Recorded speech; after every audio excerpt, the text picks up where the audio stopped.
Break के बाद स्वागत है आप सभी का। यूपी विधानसभा चुनाव में इस बार ओवैसी पूरी ताकत झोंकने के मूड में है। यूपी दौरे पर आए एआईएमआईएम के चीफ ओवैसी ने संभल में बीजेपी सरकार पर जमकर निशाना साधा। ओवैसी ने कहा है कि कोविड कंट्रोल में सरकार नाकाम रही है। यूपी में मुसलमानों के साथ भेदभाव किया जा रहा है, तो वहीं नाकामी छिपाने के लिए जनसंख्या नीति लाई जा रही है, जिससे महिलाओं पर बुरा असर पड़ेगा।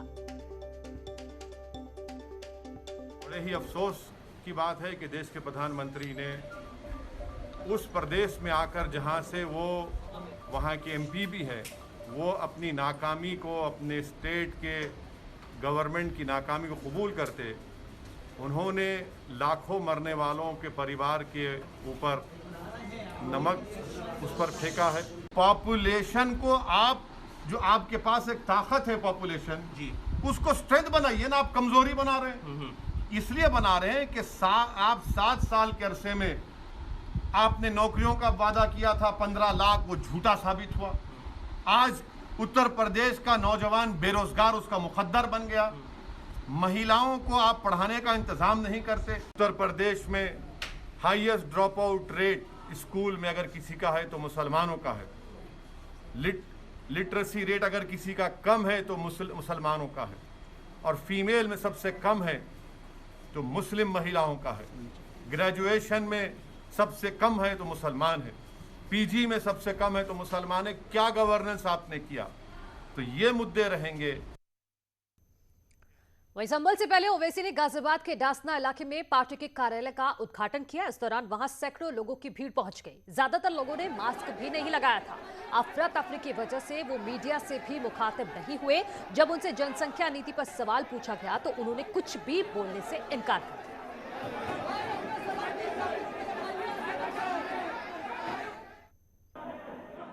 एआईएम प्रमुख ओवैसी आज गाजियाबाद के डासना इलाके में आने वाले हैं। जिस कार्यालय का वो उद्घाटन करेंगे उस कार्यालय के हम आपको सूरत हाल दिखाते हैं। यहीं पर आकर ओवैसी आज यहां अपने कार्यालय का उद्घाटन करेंगे। हाजी आरिफ अली हैं जो कि यहां से चेयरमैन हैं, उनके पति हैं, उनके द्वारा।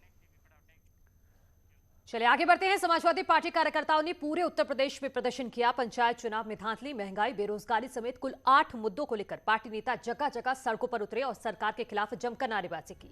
प्रदर्शन के दौरान एसपी नेता कोविड प्रोटोकॉल पूरी तरह से भूल गए। कई कार्यकर्ताओं ने मास्क तक नहीं पहना था और सोशल डिस्टेंसिंग का तो कहीं भी ख्याल ही नहीं रखा गया। कई जगह समाजवादी पार्टी के कार्यकर्ताओं ने प्रदर्शन के दौरान हंगामा भी किया और पुलिस के साथ उनकी भिड़ंत भी हुई। एसपी ने सभी तहसील मुख्यालयों ने राष्ट्रपति के नाम ज्ञापन भी सौंपा है। मथुरा, अयोध्या, कानपुर, रायबरेली, मेरठ, वाराणसी, मुरादाबाद और झांसी में भी एसपी नेता सड़कों पर उतरे और अपनी मांगों को लेकर प्रदर्शन किया।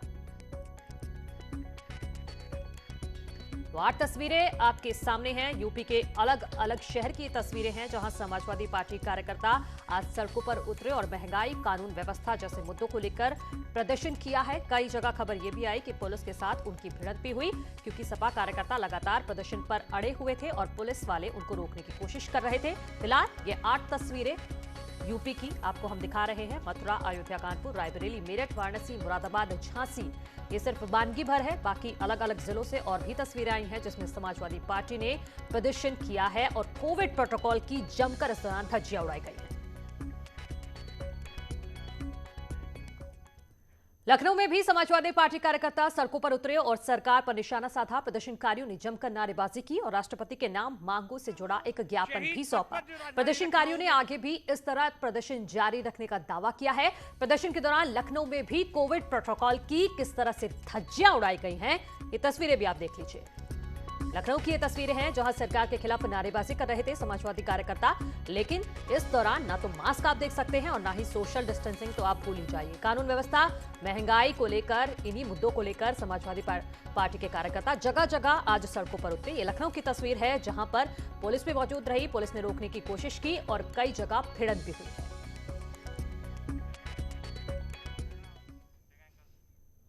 देवस्थानम बोर्ड के विरोध पर पूर्व सीएम त्रिवेंद्र रावत ने बड़ा बयान देते हुए कहा है कि विरोध सिर्फ विरोध के लिए हो रहा है। सोए हुए को जगाया जा सकता है, लेकिन जो सोने का नाटक कर रहा है उसे कोई नहीं जगा सकता। वहीं त्रिवेंद्र सिंह ने प्रदर्शनकारियों को कांग्रेस के लोग बताया। उन्होंने बीजेपी कार्यकर्ता पंकज भट्ट को भी जानने से इनकार किया है।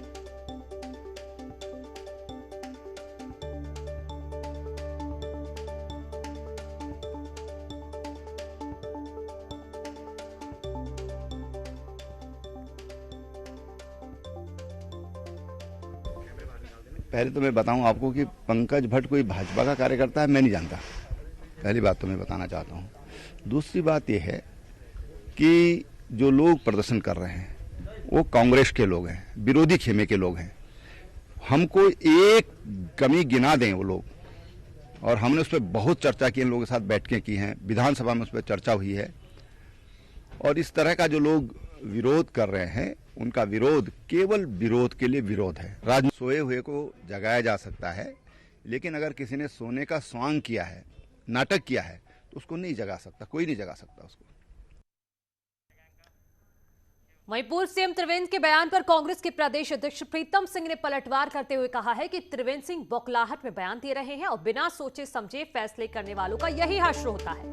प्रीतम सिंह ने कहा है कि अगर कांग्रेसी विरोध कर रहे हैं तो वे कार्रवाई करें।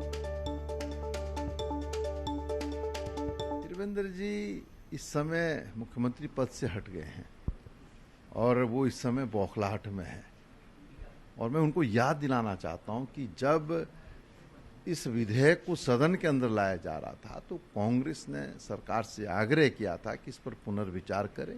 आप तीर्थ पुरोहितों के साथ, स्थानीय लोगों के साथ, हक हुकूकधारियों के साथ संवाद स्थापित करें, तब आप लाएं तो ज़्यादा बेहतर होगा। लेकिन हठधर्मिता पे अब त्रिवेंद्र जी का तो कहना क्या, उन्होंने तो कमिश्नर भी बना दी गैरसैंण में बिना सोचे समझे। चाहिए अगर कांग्रेस ने किया है तो भाई हमारे खिलाफ कार्रवाई करें, बताएं कौन से कांग्रेस के आदमी ने जो है इस आंदोलन को चलाने का काम किया है। खिसियानी बिल्ली खंबा नोचे वाली कहावत जो है बीजेपी पर चरितार्थ होती है। तो एक तरफ सियासत हो रही है तो दूसरी तरफ देवस्थानम बोर्ड का विरोध तेज होता जा रहा है। चारधाम महापंचायत और गंगोत्री समिति ने इसका विरोध तेज किया है। चारधाम महापंचायत के प्रवक्ता ने कहा है कि अगर सरकार ने कोई सकारात्मक संदेश नहीं दिया तो 1 अगस्त को जनाक्रोश रैली आयोजित की जाएगी और 15 अगस्त को 4 पुरोहित जल समाधि लेंगे।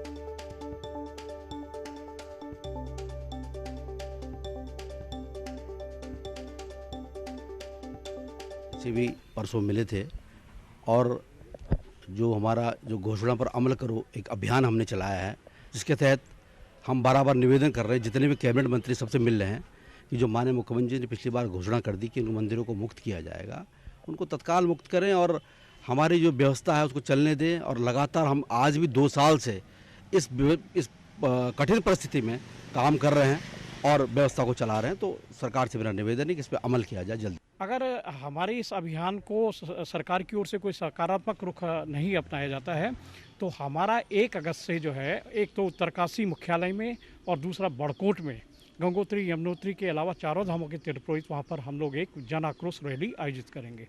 और 15 अगस्त को हमारे 4 तीर्थ पुरोहित जो है जल समाधि लेने के।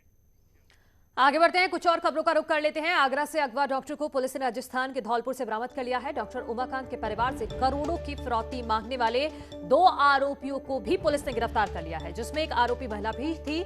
2 दिन पहले अगवा हुए थे डॉक्टर साहब। आगरा, एमपी और राजस्थान पुलिस ने ज्वाइंट ऑपरेशन के तहत अगवा डॉक्टर को बीहड़ से रेस्क्यू किया है। पूरा मामला हनी ट्रैप का बताया जा रहा है। डॉक्टर ने बताया कि वो आरोपी महिला के संपर्क में था और उसी ने पहले अकेले बुलाया और फिर अपने एक साथी की मदद से उसे अगवा कर बीहड़ में ले गई थी।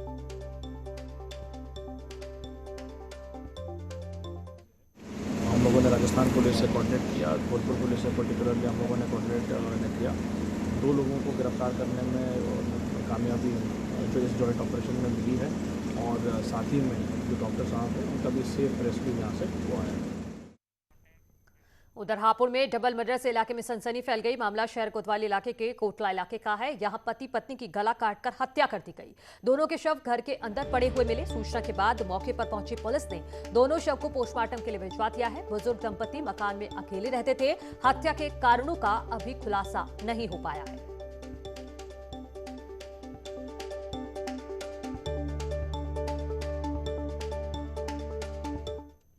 घटनास्थल का निरीक्षण कर लिया गया है। समस्त आवश्यक कदम कार्रवाई की जाए, जल्दी हम उसका खुलासा। क्या मारा गया था, किस चीज़ से की, अभी तो पीएम बताएंगे क्या है, लेकिन चोट के निशान है, गर्दन पे चोट के निशान है, शायद चोट के निशान।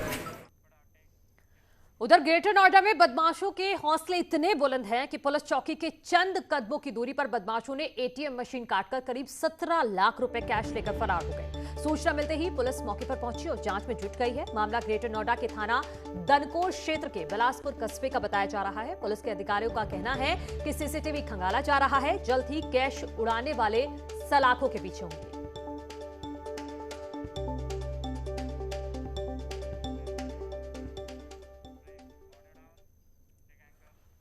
इसी के साथ इस बुलेटिन में इतना ही। एक छोटा सा ब्रेक, जल्द लौट रहे हैं।